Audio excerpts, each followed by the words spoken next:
बोलो कृष्ण भगवान की जय, बोलो शंकर भगवान की जय। एक संत फकीर घोर तपस्या करने के बाद अपने घर की तरफ जा रहा था, अपने शहर अपने गांव की तरफ जा रहा था। रास्ते में क्या देखता है कि एक राजमहल, बहुत बड़ा राजमहल खड़ा हुआ है। देखता है, हैरान होता है, मन में विचार आता है किस धर्मशाला में 2-4 दिन विश्राम कर लिया जाए।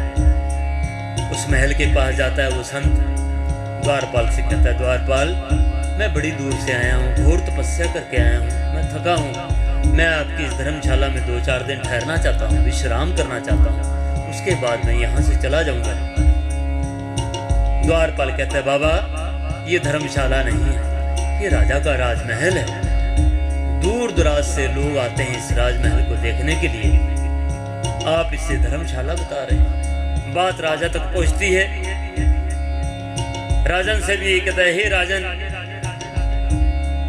मैं बड़ी दूर से आया हूँ, घोर तपस्या करने के बावजूद मैं थका हूँ, आपकी इस धर्मशाला में विश्राम करना चाहता हूँ, अगर आपकी आज्ञा हो तो।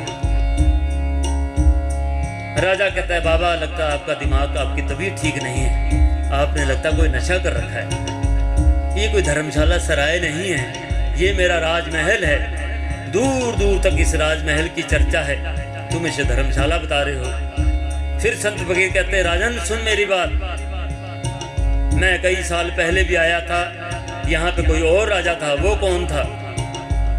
राजा कहते हैं, वो मेरे पिताजी थे, अब इस संसार में नहीं है। हे राजन मैं और भी कुछ साल पहले आया था, यहाँ पे और कोई राजा था, वो कौन था? वो मेरे दादाजी थे, वो अब इस दुनिया में नहीं है। राजन मैं और भी कुछ साल पहले आया था, यहाँ पे और कोई राजा था, वो कौन था? वो मेरे परदादा जी थे, अब वो इस दुनिया में नहीं है। राजन अब तुम्हारे बाद और कोई राजा आएगा, फिर और कोई, ना जाने कितने राजा गए हो, कितने आएंगे। ये धर्मशाला नहीं तो ये क्या है?